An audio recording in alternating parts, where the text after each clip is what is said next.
He's actually doing it. He's actually the best player in the NBA. I made a couple of videos in the offseason hyping up Luka Doncic as the best player in the NBA, the future MVP, the MVP this season. And while I did believe those things, right, deep down, I did believe those things, there was a little bit of a tiny, slightly biased, edge to it where, did I really believe it 100%? Maybe not, but hey, you know what? I was going to spread some propaganda about my favorite player on my favorite team, no matter the cost. But holy shit, he's actually doing it. Like, he really is the best player in the NBA right now, and in my opinion, the clear frontrunner for MVP. Listen, we're in the middle of one of the greatest NBA seasons ever in terms of individual performances. I saw a graphic last night about the 1962 MVP race, and while the numbers for this year's MVP candidates won't be as gaudy as they were in 1962, I mean, Wilt Chamberlain averaged over 48 minutes per game. How the fuck is that even possible, huh? The MVP race this year is going to be incredibly tight. I mean, you have Nikola Jokic, who's doing undeniable stuff yet again. Funny, going into the season, everyone was like, yeah, Jokic, he's not going to win a third straight. Now it's like, we're in January and it's like, Jokic really actually might win his third straight MVP. Jason Tatum is the best player on the best team in the NBA, and that's always going to put somebody right towards the top of the MVP discussion. Giannis is having a bit of a down year, and in my opinion is not a real legitimate candidate for MVP at this point. Just the way he's played this season, I'm just being honest, but it's Giannis. He's still putting up on otherworldly stats, so he's always going to be in the mix. Joel Embiid is one of the most dominant players ever. He just quietly drops 40-point games, and everyone's just like, oh yeah, Embiid had a 40-point game again last night. Donovan Mitchell just scored 70 points with 10 assists for the first time in NBA history. I don't think that he's like a legitimate MVP candidate, but I mean, Donovan Mitchell's doing crazy shit. I still think Luka Doncic is the clear-cut MVP, and today we're going to go over some of the numbers and why I think this is the case. And while I hate to be that guy that says this graph right here is going to prove once and for all that Luka Doncic is the MVP, I'm pretty much going to be that guy. Let's start with what's been going on over the past couple of weeks, okay? As of the time I'm recording this, the Mavericks are currently on a 7-game winning streak, which is the longest winning streak the franchise has had since 2011. Okay, they are 6 games over 500, 4th in the Western Conference, 2.5 games out of first, which is absolutely crazy to say. They're 9th in net rating, and over their 7-game winning streak, Luka is averaging 41 points per game on 55% shooting, 41% from 3, 11 rebounds, 10 assists, a 3-to-1 turnover ratio, over 3 stocks per game, which is steals and blocks combined, and a plus 10 net rating. What the fuck are those numbers? This includes 3 separate 50-point games. It's funny because Luka now leads the NBA in 50-point games. Just like 10 days ago, he had 0. Now he has 3.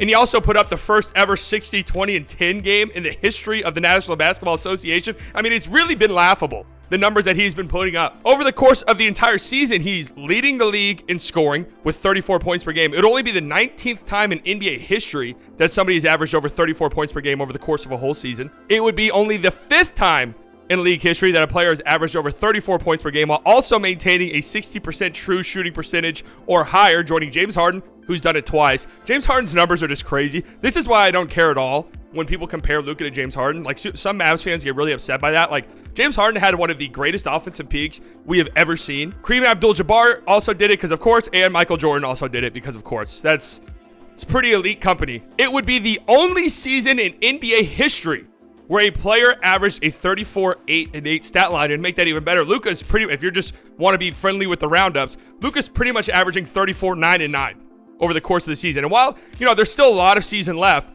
we're pretty much at the halfway mark. That's not necessarily a small sample size. And we could definitely say that we are currently witnessing what might end up being one of the greatest offensive seasons in the history of the league. Just to add a little bit more perspective, Luka, according to dunks and threes, currently has an 8.8 offensive estimated plus minus. Offensive EPM, that's dunks and threes, big stat, right? This would be the second highest number since 2013, 2014, when dunks and threes started tracking this data, trailing only 2016 Steph Curry, who became the first player ever to win the MVP with a unanimous vote. He also currently has an 11.3 offensive Raptor rating, which would be the highest number since 538 started tracking this data back in 2013, 2014. If you expect me to tell you what goes into these stats, no, I don't know, but they help my agenda, so. Scoring-wise, I mean, he's been absolutely unstoppable, right? Leading the league in scoring in a year like this when everybody's going crazy scoring-wise, I mean, that's pretty great. He currently is having like one of the most balanced scoring attacks I've ever seen He beats you literally pretty much every single way he can outside of catch and shoot on wide open threes, which he still just cannot do for whatever reason. Among the 48 players in the league who drive at least 10 times per game, his 64% field goal percentage on drives is the highest in the NBA by a full 4 points too. Like, he's clear and cut number one. He averages more isolations per game than any player in basketball at 7.7 per game, and he averages 1.18 points per possession in those isolations, fourth amongst players with at least 2 ISO attempts per game. He averages 1.08 points per possession as the pick and roll ball handler, which is fifth among 50 players with 5 or more possessions as the pick and roll ball handler per game. He averages 1.05 points per possession on post-ups, which is fifth in the NBA and the best among non-bigs. He also averages more points on pull-up jumpers per game than anybody in the NBA, more than Steph Curry. If you don't double team him, he's going to score.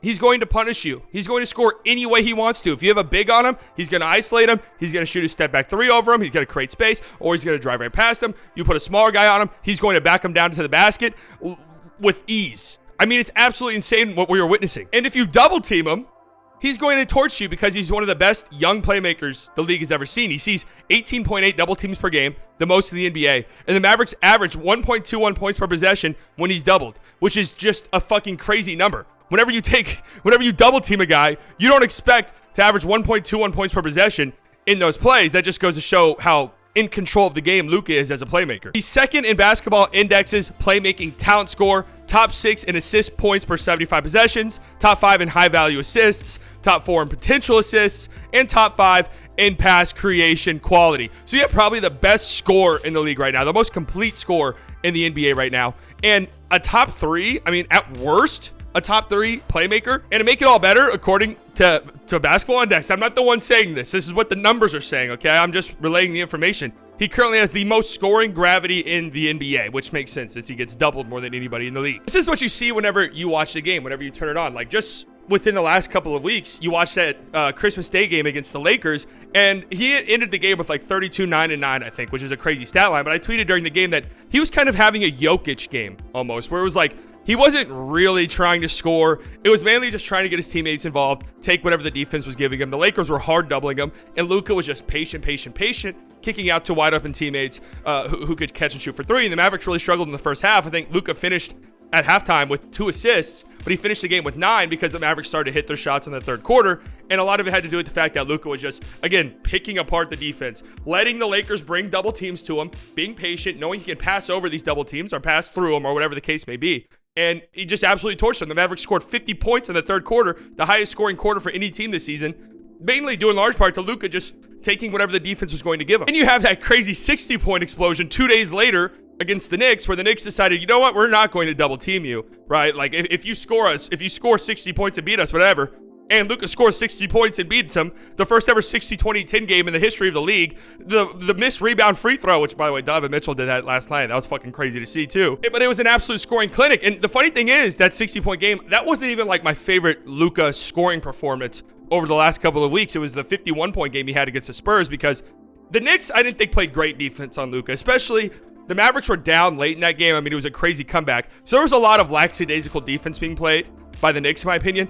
I thought Jeremy Sohan did a legitimately good job on Luka against the Spurs. He made life difficult. He did a good job staying in front of him. He fought over the screens, but Luka just torched him every single time. And again, it wasn't because of any bad defense Sohan played. It was just Luka hitting ridiculously fucking tough shot after ridiculously tough shot. It's like, no matter what you do to this guy right now, it's not going to work. You have maybe a rare chance, like a 1 in 10 chance that he just kind of has an off game, gets pissed off at the refs, gets ejected like in that game against the Timberwolves right before the Mavericks started their winning streak. But if that doesn't happen, like, you really have to pick your poison, and it's either, all right, let's just hope that the Mavericks role players miss their wide open threes, which has not been the case lately, or let's just hope Luka doesn't go off for 50 points, which has also not been the case lately. Another big reason for this winning streak and the Mavs offensive production being as great as it has been lately is the implementation of Christian Wood into the starting lineup. And I'll probably do a video on Christian Wood by himself later, so I don't want to go too deep into it now. But the Mavericks are 7-1 when Luka and Wood start together. That duo produces a 121 offensive rating when on the court together, which is a huge number, like a gigantic number. Their connection just gets stronger and stronger and stronger every game they play. And, you know, just show the clips. Like, just show the clips of this pick and roll duo. Luka finding Christian Wood in a short roll. Luka bending the defense so he can find Christian Wood on an easy lob or in a drive and kick. Show these silly dumbasses who say Luka does not make his teammates better. Like, isn't that crazy? That was only like a month ago. That was a pretty popular take going around the NBA circuit. Like, well, does Luka improve? Does Luka make his teammates better? You want to know something? You want to know what would make the world better? You donating your brain for science so we can study the results of brain damage. Perhaps the craziest stat of them all, and I could not believe this stat. I had to double, triple, quadruple check. I had to make sure I understood what this stat meant and that there wasn't some weird statistical qualifier that I was missing. According to Cleaning the Glass, the Dallas Mavericks currently have the best half-court offense in the NBA, averaging 105.2 points per 100 plays. Okay, that's even better than the Boston Celtics, who, at the current pace they're on, have a really good chance at becoming the most efficient offense in the history of the league. Not only are the Mavericks the best in the NBA this season, according to Cleaning the Glass, again, this is according to them, not me, they are the best since 2003 and 2004.